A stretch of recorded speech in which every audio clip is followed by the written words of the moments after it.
Hey, let's call it charades. Let's call this charades. I will mime, I will act out something, and you try to decide what it is that I am demonstrating. I think it's seven words that I'll demonstrate with this action. All right?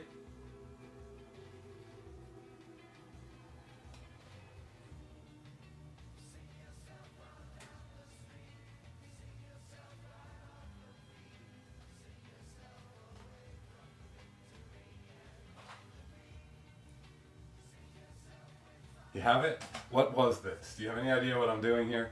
So this was what I could find. This is a quarter, and I'm taking it and I'm putting it where the thing that I speak out of is. I'm taking my money and putting it where my mouth is. Did you get that? Were you able to figure that out? Good morning, good afternoon. This is Preparing for Sunday, where we take a look together at the upcoming Sunday's lectionary text. This is for Sunday, September 4th, 2022. It's the 13th Sunday after Pentecost, and we continue in year C in the Gospel of Luke, and now we're working our way down through it. We are moving from where we were last week, which was in Luke 14:1, and then 7 through 14, and we are now in Luke 14:25 through 33. Our text for this week is Luke 14:25 through 33, and at this point, now that I've introduced it, I would invite you to potentially stop the video, to pause this video, and to take a moment to look that up yourself. Luke 14:25 through 33. Of course, you don't have to stop the video. You can just take my word for what I'm going to talk about here. But this is a reasonably difficult text in terms of what it's asking us. So stopping to take a look might be like you want to put your eyes on it to believe it, because what this is going to ask is a lot. So again, this is for the 13th Sunday after Pentecost, Luke 14:25 through 33. If you're going to pause and look at that yourself, now's the time to do that, because I'm about to talk a little bit about this. All right? So in this section of the lectionary, Jesus, you remember last week, Jesus was inside a synagogue, and he was speaking to the disciples.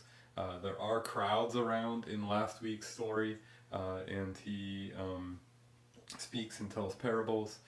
Now he has moved beyond the synagogue, he's outside.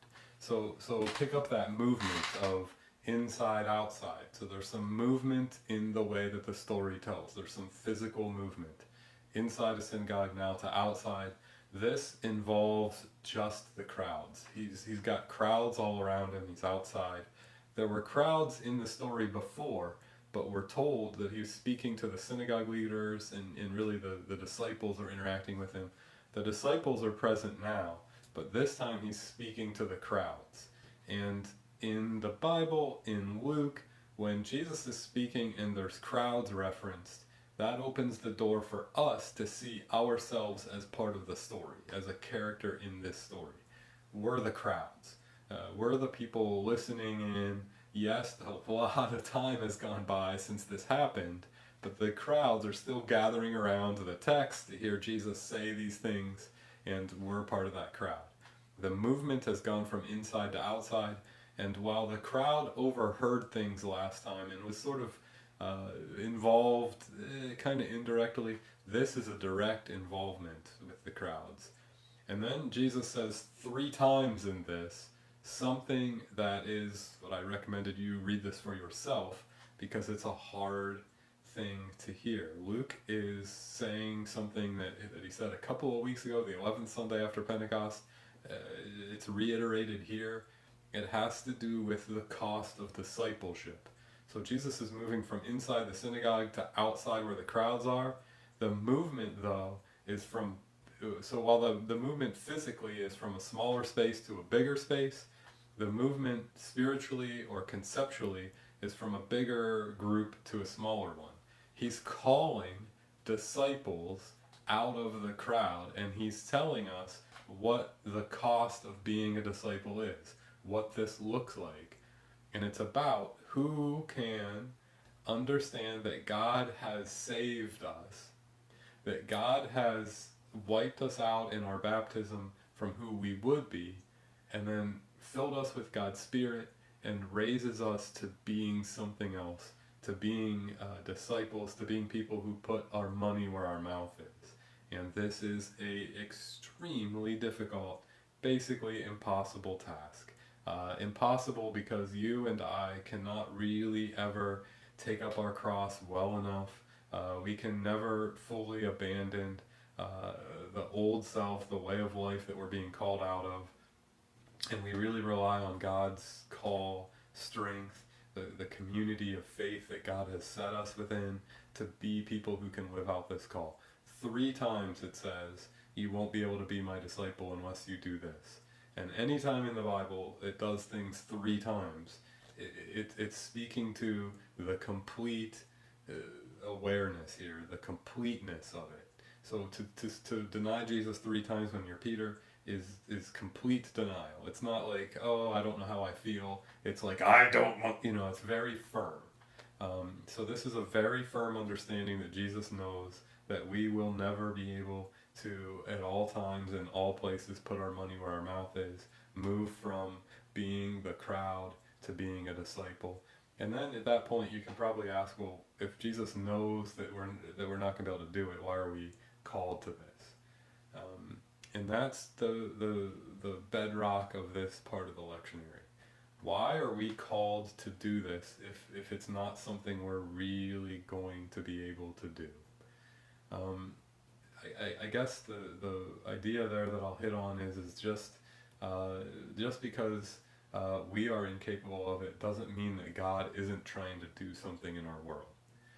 By faith, in faith, we're being asked to believe that even through our own frail, incomplete, broken lives, God is doing something. Do you believe that? Do you believe that even when I sit down to make a preparing for Sunday, as shoddy as this might be, or incomplete as it might be, that God could still use it in some way? And then extend that from me to you. Do you believe that, whether you always know what it means to take up your cross or not, do you believe that God could use you when you live in a Spirit-guided, Spirit-filled way? This past Sunday I preached about the traits that are timeless. And those seems to be humility and hospitality and generosity and peacemaking and sitting together. And I talked about those traits as things that always exist. Maybe those are hints about what it looks like to take up our cross. We paint others in the best possible light instead of throwing them under the bus. We are humble instead of all about ourselves. This is what the cross looks like. I've been told by people all the time, oh, I take up my cross every day. I vote different than these people that I work with. And so I have to go in every day as a supporter of candidate Y, and they all support candidate X, and what a cross I bear. That is kinda a cross, but that's not complete. Do you have what it takes to be? You cannot be my disciple 3 times in this text. The cross is more than that. I have people who will tell me, I have this physical ailment, and that's my cross. And yeah, those are crosses. I mean, when I've had physical issues, I know what a cross they can be. I've talked to people with severe physical issues that can be a cross. But that's not the complete idea of what it's talking about here. It's talking about dying to ourselves, dying to our kingdoms. So, there's some talking here about you cannot follow Jesus without hating your family. What it's saying there is that we have our own little kingdoms, and that to love God fully is to put God's creation and God's kingdom first. And I think Jesus is fully aware that we can't do this, that putting our money where our mouth is not something that we always perfectly do. It's a call, it's a process, it's a thing that we're learning how to do. Yes, voting one way and living among other people who vote another way is kind of a cross. It's partial. Health is somewhat of one. But a cross would be being humble, preferring justice for yourself and for others, being hospitable even when you don't want to be. It would be worrying about peacemaking at all costs. And, that even means instead of arguing about who we vote for, peacemaking, these are things that we don't actually do. Um, the idea here is putting the vision of God for creation and for our world first. We tend to put our idea of our kingdom first, and God is saying in a sort of specific way, I hate your family. That's hinting at our own little kingdoms are going to need set aside in order for God's kingdom to come. Jesus seems aware by saying this 3 times, you can't really fully ever be my disciple. Are you going to be the crowd and just floating around out there, or do you acknowledge that death to self moves you somewhere? You might not get to the perfect spot at the end of it. That's God's and God's alone. God loves us and raises us and draws us to our ultimate perfection. But are we going to be something other than the vast crowd? Someone who puts their money where their mouth is, maybe looks different than the crowd, and they believe that living faithfully means holding to ideals that are not upheld in our world, they're not upheld in our lives. Hospitality, peacemaking, generosity, humility, and thinking of ways we can do these things, and then putting our money where our mouth is and actually doing it. Hard text, impossible for you or I to follow perfectly. So this is something we have to follow prayerfully. If we can't follow it perfectly, we have to follow it prayerfully.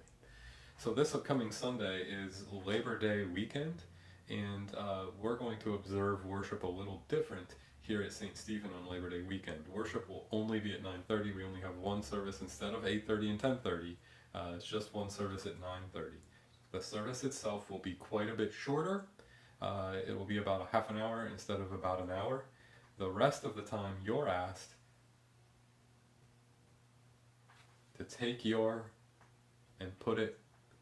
God's Work Our Hands Sunday means that we know that our calling, our movement into eternal life is away from just being a member of the crowd and to trying to work out where we might be able to live humbly, where we might be able to take up our cross, faithfully believing that God will guide us when we do so into places of abundant life for ourselves and for others. And so we have a handful of things we'll do. And it's up to you to prayerfully pick the one that hits home for you. Some of the things we have planned depend on your call, your interest, your ability, your time, those sorts of things. So we have a meal that will open up our building coming this fall. We're calling it Open Table, a community meal. So one of the things we'll have are tables set up where you can sit and roll some of the silverware for that meal, which saves time later. That doesn't go bad, so we can keep it. And that's like a little thing you do to put yourself into the mindset of being hospitable. This isn't my building, this isn't your building, this is the community's building. It belongs to the place where it's been set by God. And so rolling silverware is a sort of tiny task that we can do in the big ultimate task that we can't do but we keep trying to do, that's hospitality. We will also do some other things around the building. We have some signs to put up for Open Table. We have doors that need washed. They've gotten dirty over the last couple of years by sort of dust or whatever. And again, this is a practical, take a few minutes, clean a door is to say we invite you into this place because we believe God can speak to you here. We have a couple other asks. If those aren't the things that interest you, we'll have a list of things you can go shopping for the pantry. Maybe this is a practice of generosity. With the way things cost now, it's a real practice of generosity. We also are working on doing something through the city of Stowe that would be a task to help them sort of check off of their list a cleanup. I'm trying to get in touch with them about Northport Park that's right up the road from us that they've done some work in. Maybe do some flowering or planting or something there. So when you come Sunday, it's sort of a collective shortened service that will work as a commissioning, and we're sort of going to go out to pick up our cross. And remember, picking up your cross isn't just telling people how you vote. I mean, that feels like a cross. It isn't just having some sort of fear of death or a physical ailment that weighs you down, that feels like a cross, and it can be. But really what we're trying to do is go to not just one call, not just two call, the whole three call. You cannot be my disciple. This stuff is really hard. And we're trying to put the vision that God has for God's kingdom, for God's creation, first. We're trying to set aside our vision and our kingdoms and move into God's vision and God's kingdom. And we do this because we believe that this is where we find peace. This is how God saves us. This is how God makes the most of our lives. And this is how God uses us in the act of saving us to proclaim, point others to not just being the crowd, but being dead to self and called into discipleship from the crowd. So that's how that all links to Luke 14:25 through 33. This is God's Work Our Hands Sunday. It's put your where your is Sunday, and really what we're trying to do is move into our call to be disciples. We're trying to think about how we can do little things that become acts of humility. You know, rolling silverware is not going to get you famous. You know, you're not going to go in the news for rolling silverware, but it's this tiny little suggestion or offering to God that says you believe that God's kingdom can come by sharing a meal, and sharing a meal needs to have silverware, and so you've done this little sort of tiny faithful act, and you're doing the most that you can do, believing that God makes so much more of it. You're doing it in a way that moves you from just being the crowd to being somewhere in the midst of God's process in the Spirit for us. So that's how that all fits Luke 14:25 through 33. I invite you to read this for yourself, and I'll remind you it's a hard one. Being called to carry a cross is not fun, and our calling on the surface seems not fun. It starts with a death before it gets to a resurrection, and that's quite a bit to think about. So I invite you to be prayerful, and then remember that this upcoming Sunday, it is Put Your Where Your, and I'll offer that in person at 9:30 and 9:30 only on Labor Day weekend, September 4th. But we'll also offer that in a way that invites our digital members' viewership to participate too. So this is Preparing for Sunday. Thank you for joining me. Thanks for taking the time. And I hope, as always, that God speaks to you through this text, and that you feel moved from the crowd towards discipleship and into our gathering when we gather together this upcoming Sunday. I will see you then, and in the meantime, I hope that you stay safe. See you soon.